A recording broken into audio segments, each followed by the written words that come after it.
Hi, I'm Sophie Bujold, and I'm here to teach you how to make a better social media marketing plan for your travel business. Whether you're a beginner or a more advanced user, the advice I give you here should be the foundation pieces of everything you do online. Our first order of business is to help you find some focus. Specifically, we're going to learn why you want to set goals, the real purpose of online marketing, and the 3-step process to good goal setting. Then, in our 2 other videos, we'll cover finding your target and generating conversations that sell for you. So let's get started. Did you know that you literally succeed 10 times faster if you take a moment to set goals and develop a plan on how to achieve them? You heard that right. I said 10 times more likely. That's pretty impressive. While this statistic applies to business in general, I also apply it to your social media marketing efforts. Without a plan, you're pretty much dead in the water and probably finding that you're wasting time rather than making money. So how do you go about setting goals and getting results? First, you need to understand what social media is really about. Think of it this way. Social media marketing is your casting net. It helps you gather a crowd and move it towards your ship. Social media is primarily great at generating traffic and acting as a connector between new leads and your business. You'll rarely make a sale from a Facebook discussion alone. Instead, you'll use that discussion to invite the prospect to contact you so that you can assess their needs and make the sale. In short, you need to build relationships first and lead people towards the sale after. This means that social media marketing actually works best when you connect it to your online sales channels like your website or your email newsletter. With this kind of system, you can use its crowd gathering abilities and move people from just connecting with you over to buying from you. Going back to our casting net analogy, any good fisherman will tell you that you can't cast your net before setting a course and mapping out a route. In our case, our route starts with setting goals. Here's how you need to go about it. First, you need to set the intention. We've already talked a bit about the effectiveness of setting goals and making a plan to achieve them. Now, let's go to work on actually making that happen. The first thing I want you to do is to ask yourself, what exactly am I trying to achieve here? Obviously, making sales is our number one priority. I totally get it. But I want you to start thinking a little deeper when setting your goals. We've also talked about the role social media marketing plays in the marketing process. As we saw, it's much more effective as a traffic generation tool than a direct sales channel. So knowing that, how can we use it effectively? I want you to think about your overall online marketing picture. Do you have a website? What about your email marketing list? If you don't have either one of those or just one, I highly recommend that you get to work. These are your hard selling tools and those that you have the most control over. Then, thinking about your social media accounts, ask yourself how you're going to make sales. The goal is to step people from being complete strangers closer to wanting to buy from you without scaring them away. So you need to remember that people buy from people they trust. How can you build the relationship before asking for that money? For example, when you're setting your goals, you could decide that a good next step for people who find you on Facebook is to move them from Facebook fan to a newsletter subscriber. Or you could decide that you want to get more people to your website so that they can check out your services. Those are really good next steps because it takes people from a channel that you don't really have 100% control over. Facebook is not yours. You don't control when they go up and down and who they give access to. And you can move them from that channel to a place that you have more control over, which is your website or your email list. Do you understand how that works a little bit? You want to have people go from an area that introduces them to your services and may not be totally in your control to guiding them over to an area where you can control the interaction a little bit more.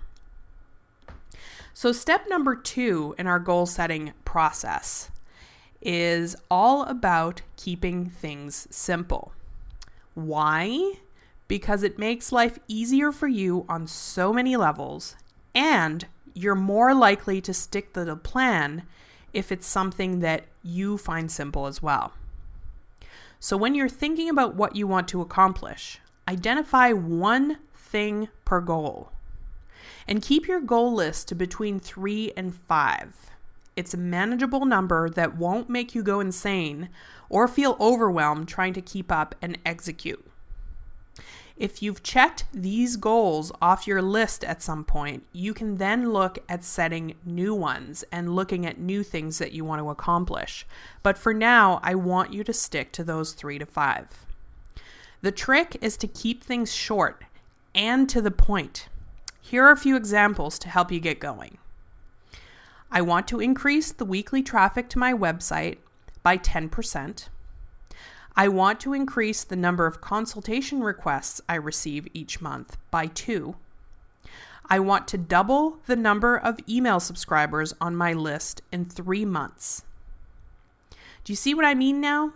Each one of these goals targets a very specific part of your online plan. The other thing I want you to notice is how each goal contains an element that you can easily measure and check on. So increasing your blog traffic, for instance, means that you can check your blog or website statistics to see if more traffic is coming from Facebook month over month. Increasing the number of consultation requests means you keep track of those coming in and see if it goes up. Doubling the number of email subscribers means that you keep track of your email count and set a deadline for when it needs to be doubled.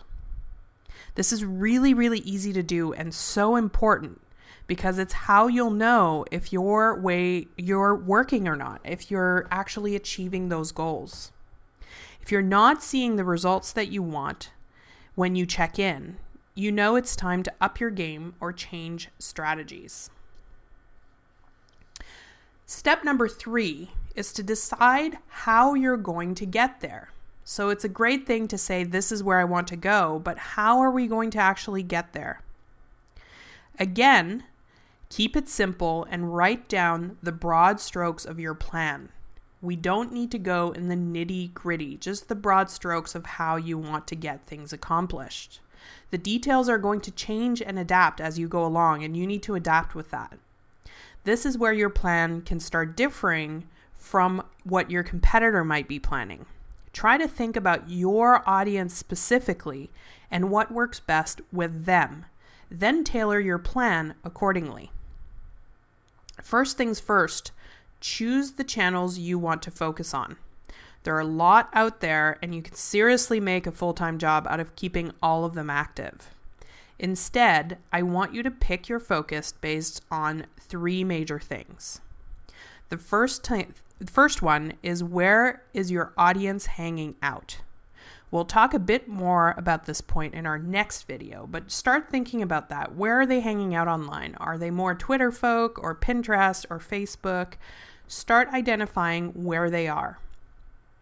What do you enjoy doing most? Do you like to write on your blog, make videos, socialize on Facebook?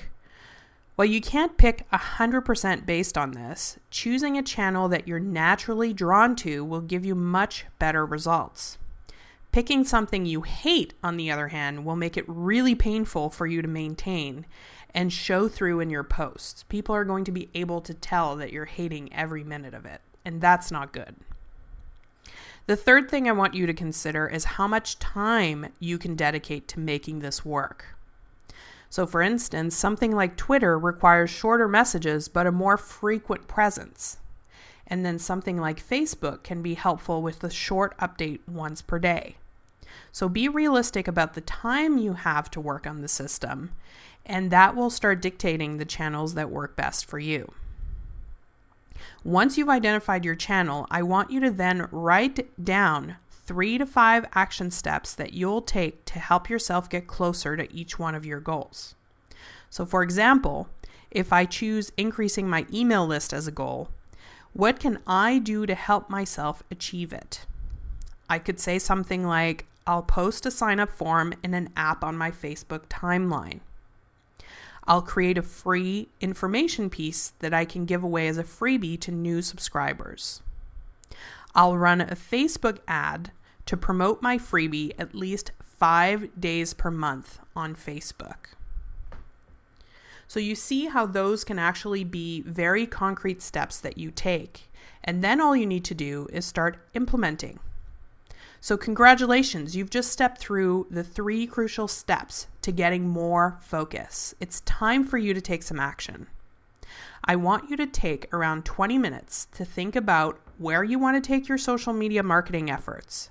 Then, write up your complete plan with 3 to 5 goals and the action steps you want to take to achieve them. It shouldn't be, if you do this right, it really shouldn't be any longer than 2 pages at most. So you can actually do this in 1 page if you really, really try. But at most, I want a 2-page plan. Once that's done, keep your plan close by and start implementing the steps. So we've gone through every step you need to find your focus. If you liked this video, give it a like. We'd also love it if you could share it with your friends if you found the information valuable. If you'd like to learn more about building a great social media strategy, tune in for the next 2 videos coming up soon, or hop on over to my website where you can sign up for free tips via email. You can also check out my current programs and join in the fun. From now until March 15th, I'll actually be offering a bonus 30-minute Facebook page review for host agency reviews guests who sign up. Just let me know you saw my video when you sign up on my site. So once again, this is Sophie Bujold, and I'll see you again soon in the next video.